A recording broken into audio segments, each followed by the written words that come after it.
Assalamualaikum warahmatullahi wabarakatuh. Berjumpa kembali dengan Pak Hamim.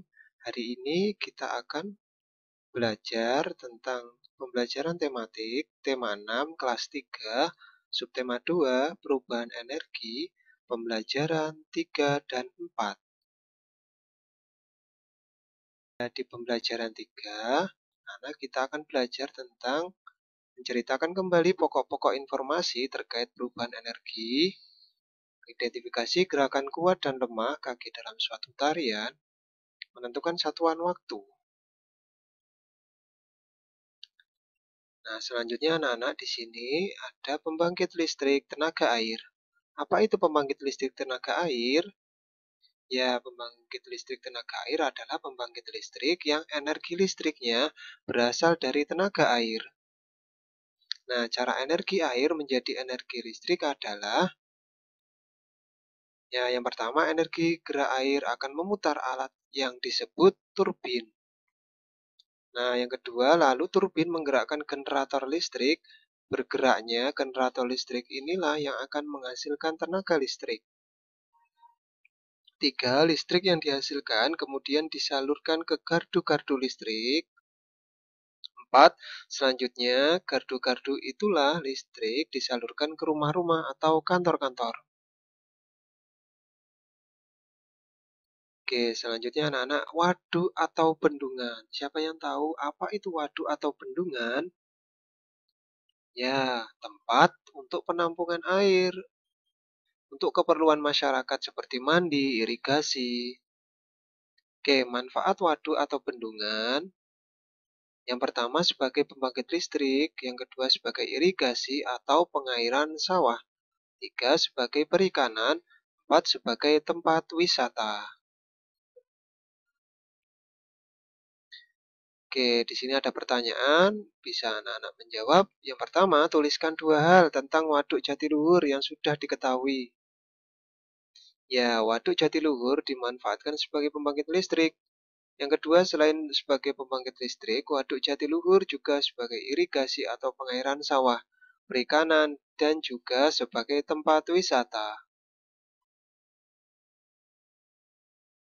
Yang kedua, anak-anak, bagaimana tenaga listrik dihasilkan oleh air dalam waduk? Ceritakan secara singkat. Oke, seperti ini, energi gerak air akan memutar alat yang disebut turbin. Lalu turbin menggerakkan generator listrik.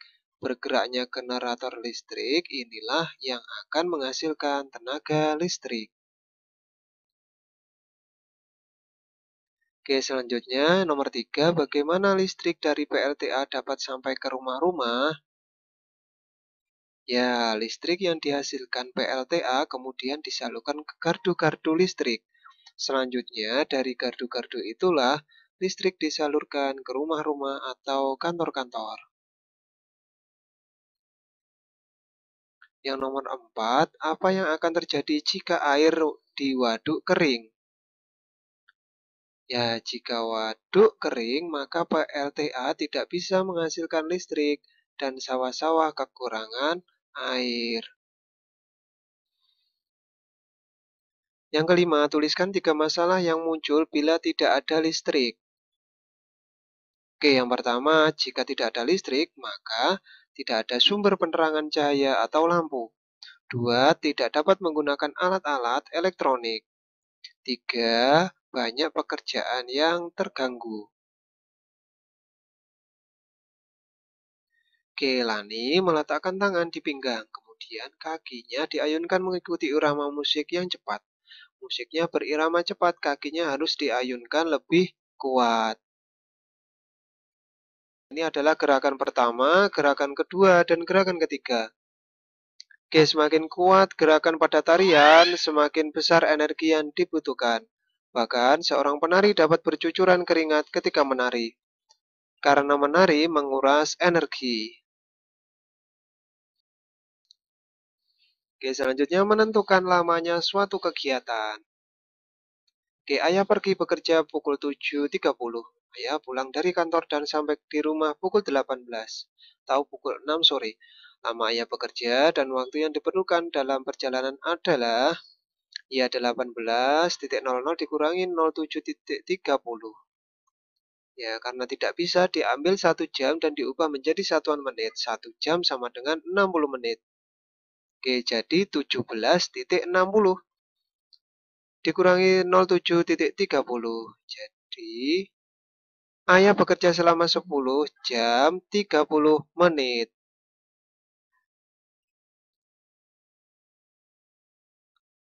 Berikut ini adalah jadwal kegiatan harian Lani. Berdasarkan tabel berikut, tentukan lamanya masing-masing kegiatan. Oke, mulai pukul 5 sampai pukul 5.30. Oke, dan berakhir sampai tidur malam pukul 20.30 sampai pukul 05 pagi.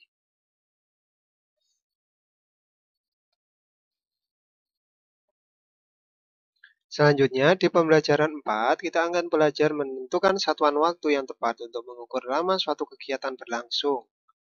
2. Mengidentifikasi kewajiban yang terkait dengan penggunaan energi. Kombinasi gerak berjalan meliuk dan mengayun. Oke, selain olahraga secara rutin, kalian harus makan dan minum yang bergizi. Gizi yang terkandung di dalam makanan membuat tubuhmu sehat dan berenergi. Ketika tubuhmu sehat, tidak akan merasa lemas atau lemah. Tubuh yang sehat mampu melakukan kegiatan yang bermanfaat. Oke, selanjutnya, makanan yang baik untuk kesehatan tubuh adalah buah-buahan. Orang yang berjasa dalam menyediakan buah-buahan adalah para petani. Para petani bekerja keras mengeluarkan energi agar buah-buahan yang ditanam berbuah lebat. Tanaman tersebut dirawat dan diberi pupuk. Oke, dengan demikian, tanaman tumbuh subur. Tanaman membutuhkan waktu lama hingga buahnya siap dipanen. Setelah panen, petani akan mengangkut dan menjualnya ke pasar. Semua kegiatan petani membutuhkan energi. Oleh karena itu, kalian wajib menghargai energi yang sudah dikeluarkan petani. Oke, perhatikan gambar anak-anak. Di situ ada gambar petani kapas, selanjutnya ada pemintal benang, dan selanjutnya ada penjahit. Nah, coba sekarang pikirkan baju yang dipakai mulai dari menanam pohon kapas sampai menjadi baju. Perhatikan gambar proses pembuatan baju berikut ya. Kalian lengkapi tabel berikut. Energi apa saja yang dikeluarkan seorang penjahit saat membuat baju? Apa kewajibanmu terhadap pakaian yang dimiliki? Gaya energinya yaitu energi kimia dan energi gerak saat petani menanam tanaman kapas. Lalu kewajibanmu yaitu menjaga pakaian agar awet sampai yang terakhir, energi kimia, gerak, dan energi listrik pada saat menjahit baju. Kewajibanmu yaitu mencuci pakaian jika kotor. Baju yang dipakai tidak tersedia begitu saja. Ada proses yang harus dilalui hingga baju dapat dipakai. Untuk membuat sebuah baju, seorang penjahit membutuhkan waktu yang cukup, mulai dari membeli bahan di pasar atau di toko. Kemudian bahan dipotong dan dijahit. Setelah itu, baju dipakai. Oke, coba hitung waktu kegiatan berikut. Bunia pergi ke pasar. Bunia akan membeli bahan untuk menjahit. Dia berangkat dari rumah pukul 08.30. Setelah 45 menit, Bunia selesai belanja. Dia pun segera pulang. Pukul berapa Bunia pulang dari pasar? Gambarkan dengan jarum jam. Oke, seperti ini.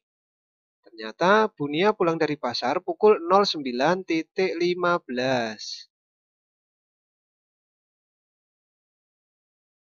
Oke, gambarkan jarum jamnya. Oke, pukul 9.15. Nah, berikut ini beberapa soal tentang lamanya suatu kejadian. Jawablah soal-soal berikut ya. Yang pertama, Pak Ahmad menanam bibit cabai pada awal bulan Maret. Pada bulan akhir Juni, cabai-cabai tersebut sudah siap dipanen. Berapa lama proses menanam cabai tersebut? Ya, awal Maret yaitu sampai akhir Juni. Berapa bulan? Ya, 4 bulan. Jadi lama proses menanam cabai adalah 4 bulan. Seorang penjahit bisa menjahit 3 baju dalam sehari. Jika dia harus menjahit 15 baju, berapa hari yang dia butuhkan? Oke, 15 dibagi 3 sama dengan 5, maka penjahit membutuhkan waktu 5 hari. Jadi hari yang dibutuhkan untuk menjahit adalah 5 hari. Nomor 3, pada hari Senin, ibu membawa ban ke tukang jahit. Ibu ingin menjahit bajunya. Pada hari Sabtu, baju tersebut sudah selesai dijahit. Berapa hari waktu yang dibutuhkan untuk menjahit baju ibu? Oke, mulai hari Senin sampai hari Sabtu, berarti ada 6 hari. Jadi, hari yang dibutuhkan untuk menjahit baju ibu adalah 6 hari. Nomor 4, Lani membantu ibu membuat kue bolu di dapur. Ibu mulai membuat kue pukul 9 pagi. Pukul 10.30 atau setengah 11, kue pun matang. Berapa lama waktu yang dihabiskan untuk membuat kue tersebut? Oke, membuat kue pukul 9, selesai pukul 10.30. Jadi, 10.30 dikurangi 09.00 sama dengan 01.30 atau 1 jam 30 menit. Jadi lama waktu ibu membuat kue adalah 1 jam 30 menit. Nomor 5, ayah mulai mencuci mobil pukul 8. Lamanya ayah mencuci mobil adalah 45 menit. Pukul berapakah ayah selesai mencuci mobil? Gambarkan dengan menggunakan jarum jam. Oke, ayah mulai mencuci pukul 8, lamanya mencuci mobil 45 menit. Jadi, pukul 8 ditambah 45 sama dengan 08.45. Jadi, ayah selesai mencuci mobil pada pukul 08.45. Oke, berikut adalah gambar jarum jam sebagai berikut. Oke, jadi ayah selesai mencuci mobil pukul 08.45.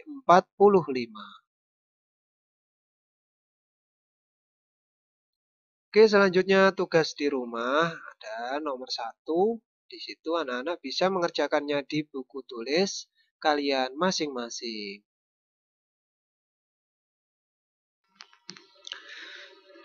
Anak-anak, jangan lupa setelah menyimak video pembelajaran ini sampai habis, anak-anak mengisi nama lengkap dan kelas pada kolom komentar ya. Sekian dan terima kasih. Semoga bermanfaat. Wassalamualaikum warahmatullahi wabarakatuh.